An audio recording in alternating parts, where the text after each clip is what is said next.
आप सभी का हमारी चैनल में हार्दिक स्वागत है। कहानी सुनने के बाद चैनल को लाइक और सब्सक्राइब जरूर करें। बाजार में पहुंचकर घीसू बोला, लकड़ी तो उसे जलाने भर की मिल गई है, क्यों माधव? माधव बोला, हाँ लकड़ी तो बहुत है, अब कफन चाहिए। तो कोई हल्का सा कफन ले ले। हाँ और क्या, लाश उठते उठते रात हो जाएगी। रात को कफन कौन देखता है? कैसा बुरा रिवाज है कि जिसे जीते जी तन ढांकने को चीथड़ा न मिले, उसे मरने पर नया कफन चाहिए। और क्या रखा रहता है? यही 5 रुपए पहले मिलते तो कुछ दवा दारू करते। दोनों एक दूसरे के दिल का माजरा मानवी तौर पर समझ रहे थे। बाजार में इधर उधर घूमते रहे, यहाँ तक कि शाम हो गई। दोनों इत्तेफाक से या आमदन एक शराब खाने के सामने आ पहुंचे और गोया किसी तयशुदा फैसले के मुताबिक अंदर गए। वहां जरा देर तक दोनों तजबजुब की हालत में खड़े रहे। फिर घीसू ने एक बोतल शराब ली, कुछ गजक ली और दोनों बरामदे में बैठकर पीने लगे। कई कुज्जियां पहम पीने के बाद दोनों सुरूर में आ गए। घीसू बोला, कफन लगाने से क्या मिलता? आखिर जल ही तो जाता, कुछ बहू के साथ तो न जाता। माधव आसमान की तरफ देखकर बोला, गोया फरिश्तों को अपनी मासूमियत का यकीन दिला रहा हो। दुनिया का दस्तूर है, यही लोग बामनों को हजारों रुपए क्यों देते हैं? कौन देखता है परलोक में मिलता है या नहीं? बड़े आदमियों के पास धन है, फूंके, हमारे पास फूंकने को क्या है? लेकिन लोगों को क्या जवाब दोगे? लोग पूछेंगे कि कफन कहाँ है। यीशु हंसा, कह देंगे कि रुपए कमर से खिसक गए, बहुत ढूंढा, मिले नहीं। माधव भी हंसा, इस गैर मुतवक्के खुश नसीबी पर कुदरत को इस तरह शिकस्त देने पर बोला, बड़ी अच्छी थी बेचारी, मरी भी तो खूब खिला पिलाकर, आधी बोतल से ज्यादा खत्म हो गई। यीशु ने 2 सेर पूरियां मंगवाई, गोश्त और सालन और चटपटी कलेजियां और तली हुई मछलियां। शराब खाने के सामने दुकान थी, माधव लपक कर 2 पत्तलों में सारी चीजें ले आया। पूरे 1.5 रुपए खर्च हो गए, सिर्फ थोड़े से पैसे बच रहे। दोनों उस वक्त इस शान से बैठे हुए पूरियां खा रहे थे जैसे जंगल में कोई शेर अपना शिकार उड़ा रहा हो।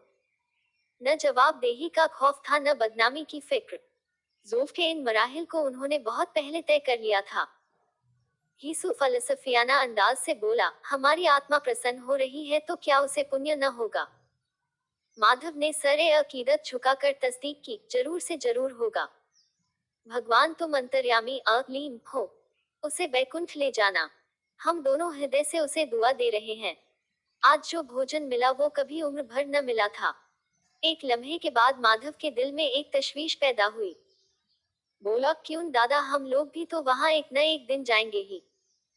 यीशु ने इस तिफलाना सवाल का कोई जवाब न दिया।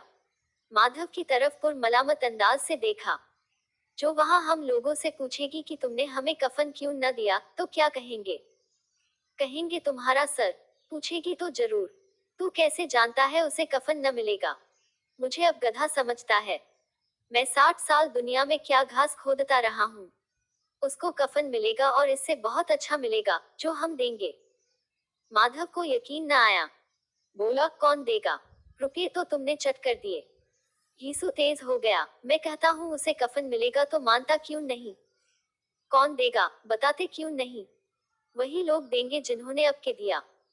हाँ, वो रुपये हमारे हाथ न आएंगे और अगर किसी तरह आ जाए तो फिर हम इस तरह बैठे पिएंगे और कफन तीसरी बार लेगा। जूं जूं अंधेरा बढ़ता था और सितारों की चमक तेज होती थी, मैं खाने की रौनक भी बढ़ती जाती थी। कोई गाता था, कोई बहकता था, कोई अपने रफीक के गले लिपटा जाता था, कोई अपने दोस्त के मुंह से सागर लगाए देता था। वहां की फिजा में सुरूर था, हवा में नशा। कितने तो चुल्लू में ही उल्लू हो जाते हैं। यहाँ आते थे तो सिर्फ खुद फरामोशी का मजा लेने के लिए। शराब से ज्यादा यहाँ की हवा से मसरूर होते थे। जीस्ट की बला यहाँ खींच लाती थी और कुछ देर के लिए वो भूल जाते थे कि वो जिंदा है या मुर्दा है या जिंदा दरगोर हैं। और ये दोनों बाप बेटे अब भी मजे ले ले के चुस्कियां ले रहे थे। सबकी निगाहें उनकी तरफ जमी हुई थी। कितने खुश नसीब हैं दोनों, पूरी बोतल बीच में है।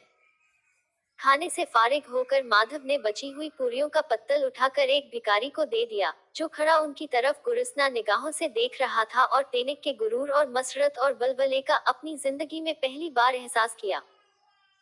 यीशु ने कहा, ले जा, खूब खा और आशीर्वाद दे। जिसकी कमाई थी वो तो मर गई, मगर तेरा आशीर्वाद उसे जरूर पहुंच जाएगा। रोए रोए से आशीर्वाद दे, बड़ी गाड़ी कमाई के पैसे हैं। माधव ने फिर आसमान की तरफ देखकर कहा, वो बैकुंठ में जाएगी। दादा बैकुंठ की रानी बनेगी।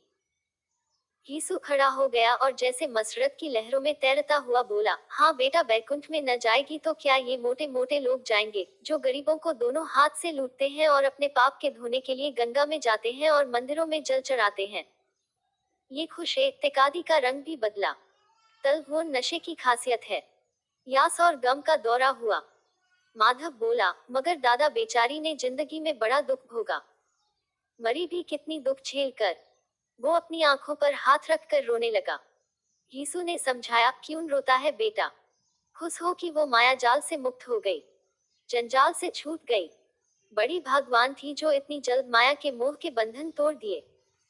और दोनों वही खड़े होकर गाने लगे, ठगनी क्यों नैना झमकावे, ठगनी। सारा मैं खाना महवे तमाशा था और ये दोनों मैकश मखमूर महवियत के आलम में गाए जाते थे। फिर दोनों नाचने लगे, उछले भी, कूदे भी, गिरे भी, मटके भी, भाव भी बताए और आखिर नशे से बदमस्त होकर वहीं गिर पड़े। अगर आपको कहानियां पसंद है तो हमारी चैनल को सब्सक्राइब जरूर करें।